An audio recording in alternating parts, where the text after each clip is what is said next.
And now, it's time for another Dice Tower review with Tom Vasel. Hey everybody, I'm Tom Vasel, and today we're taking a look at Ascension, Skulls, and Sails. Now, Ascension, Skulls, and Sails is a new standalone expansion in the Ascension universe. If you've never played Ascension before, don't worry about it. I'm going to explain how to play the game here in this thing so you can get an idea of it. If you have played Ascension before, well, jump to the very end where I'll tell you about the differences in this one and the other ones. I was excited about it because it has a pirate theme in it, and it had a different board than the other Ascensions, a slightly different board where you're moving a ship around. Here's how it plays.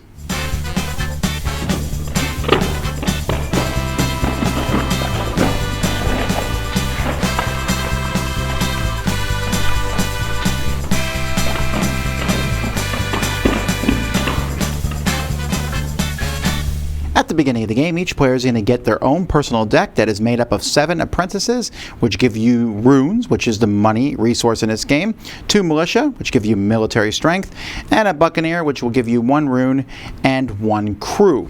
Each player is also going to get a ship, and you're going to start with a certain amount of crew, depending on whether you're first, second, third, or fourth player.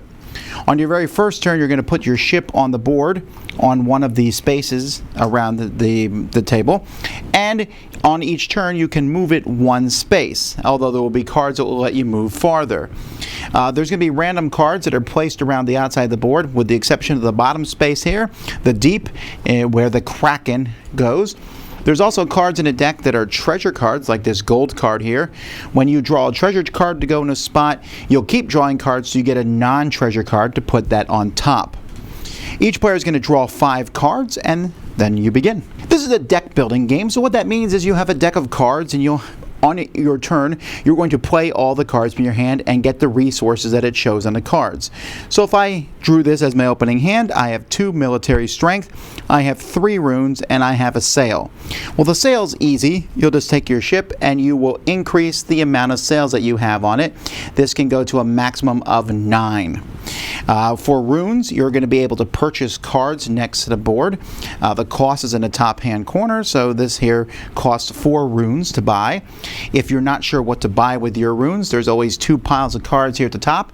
Mystics, which cost 3 runes, but when you play them they give you 2, and Heavy Infantry, which costs 2 runes and give you 2 military strength. When you spend runes to buy a card, you're going to, if there's any treasures under the card, you'll get those and put those face up in front of you. And then you're going to take this card and put it into your discard pile. The only exception to that is sometimes a card will have anchor on it. Some cards, when you buy them, will have the word anchor on them, and that means if your ship is in the same spot, you do whatever it says. In the case of these, it says you can put it directly in your hand, which will let you play them. There are other keywords in the game besides anchor, like echo means when you play the card, for example, this one gives me 2 military strength, and echo says if I have another void hero in my discard pile, I also get 1 crew that I can add.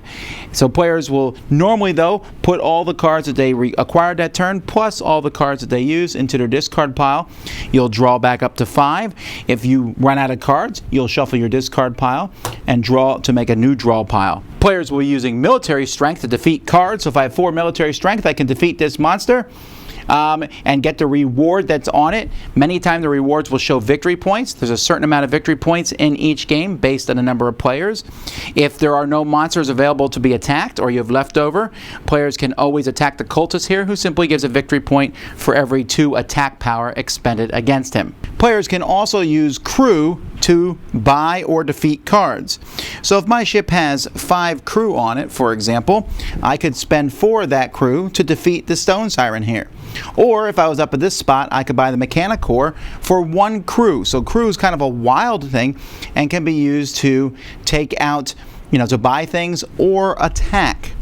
There's also a keyword in this game called raid, and when you raid another player, so for example, this card here says gain 3 attack and raid twice. You pick another player and you'll be able to steal treasure cards that are in front of them. Treasure cards are worth points at the end of the game, so you don't necessarily want them stolen from you. The game will end when all the points here are gone, you will then add up your points plus the point value of every card in your deck, which is listed in the bottom corner, and whoever has the most points is the winner. Let's take a look at some of the cards in this set. So there's going to be a lot of different monsters that players are going to come up across. And you can see here, for example, some of them have fate. When they show up on the board, something might happen. But here, gain 2 and ready to ship in any space. So there's various monsters of different strengths. We have the bombfish and the stone siren here. And of course, they're going to get bigger and nastier. There's the kraken who starts on the board. And anyone who ends their turn, their ship in a turn next to the kraken has to give the kraken a treasure. But if you defeat the kraken, from now on, any card that talks about the kraken will refer to you. And each turn, you can raid another player. There are other cards in the game that will let you raid players. Gain 2 and runes and raid. Gain 3 attack and raid twice. Usually you can only raid if your ship is in the same spot as someone else's ship, although there are cards that let you raid someone no matter where they are. Now there are cards that stop raiding, like the Lodestone Ace or High's Wave Blades. Both of these, if someone raids you, can reveal these cards from your hand to stop that. There are treasures here. Gold is just worth a point. Crystals of Command, which are better because they're worth a point for each one that you have. And there are cards also that refer to how many treasures you have. So for example, Wind Riders gives you 3 points, but if you have 3 or more treasures, you get 4. Here, if you get 2 runes, but if you have 3 or more treasures, you get 3 instead. This is a construct card. Construct cards are different than most cards in your deck because when you play them, they stay in front of you. They don't go to your discard pile, and then they act as like a special ability. So this says once per turn, if you have 3 or more treasure, draw a card. And there's lots of cards that refer to if you have 3 or more. Here, if you beat this monster and you have 3 or more treasures, you get 8 points instead of 4. There are also cards like, you'll notice this one here gives you crew. There are cards that give you crew. There's several cards in a deck which are very cheap cards, like the Vine Slingers here, or the Navy of the Eye, and these only cost 1, and they give you some nice benefits, but then you banish them, which means you take them out of your deck for good. And then there's some other cool, powerful stuff. There's things that let you move your ships any number of times. There's Admiral Parker, the guy from the front of the box here, gives you 5 crew every time you play him, which is really cool. Or even better, this guy who gives you 2 runes, 2 attack, 2 crew, and 2 victory points. This gentleman gives you 4 attack plus 1 for every void card in your pile. This one I think is almost more deadly than the Kraken, this massive thing. You get 6. And then pick someone else and steal all the crew from their ship and destroy all their constructs. Or the most expensive card in the game, which gives you 1 for every mechanic construct that you control. So, a lot of cool new cards in this set. Now, I know this game is a piratey theme with the Kraken involved in it. A lot of the cards, there's also the little monkeys and things. If you like that theming, I think you might enjoy this a bit. But let's talk about the mechanism. So what's new to this that wasn't in the other Ascensions? Well, the biggest thing is obviously the board, moving the ships around and having the crew. The crew is a wild resource, and I really enjoy it. Everyone starts with a 10th card in their deck, which gives you the Buccaneer, which gives you a rune and a crew member. That's what's new in this set. So if you play with this set, you need to use that. And because of the way this set has a lot of that crew stuff in, if you dilute this with other Ascension sets, the crew becomes a whole lot less useful. So this is probably, of all the Ascension sets we've seen so far, this one should be mixed. You shouldn't be putting this one in with the giant one and everything Ascension sets. Now, that being said, I do like how this one works. I like moving them around. I like the fact that you have this wild resource that you can take things out with. That's neat. I'm not as thrilled with the rating. It's okay, but good night. There's this constant, I got some treasures. I'll steal the treasures from you. I'll steal them back from you. Nope, I got a card that blocks it. And that's okay. It just gets tiring to pass these treasures around, which frankly aren't really worth that much except for those cards that you need 3 treasures for. And it just seems like there's this constant moving the treasures around. I wish that the rating felt a little more piratey. It just mostly feels like you're stealing cards from the other players.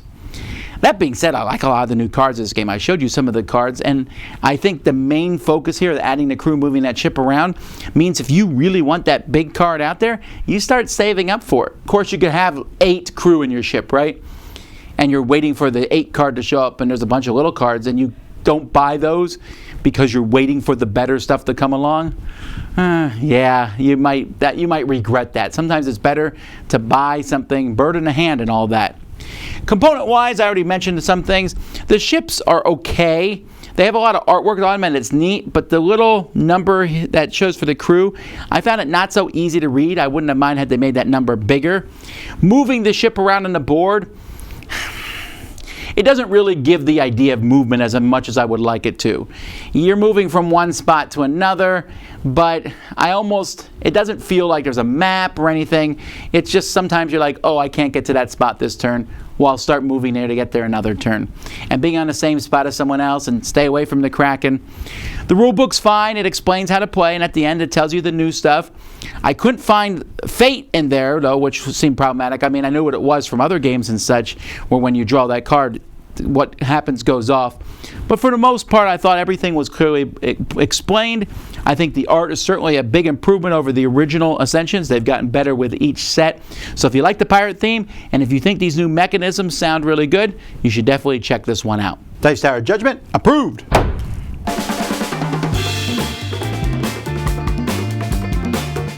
Thanks so much for watching another Dice Tower video. If you enjoy our videos, subscribe to the channel for more fun, comprehensive board game coverage. Also, consider joining us at one of our events. Come to Dice Tower Retreat, a small, intimate gathering where gaming is king. Join us for Dice Tower Cruise, the largest board game cruise. Attend Dice Tower West in Las Vegas for gaming fun on the West Coast, or Dice Tower East in Orlando, in sunny Florida. Dice Tower Conventions, the friendliest gaming conventions on Earth. I'm Eric Summerer, and you've been watching The Dice Tower.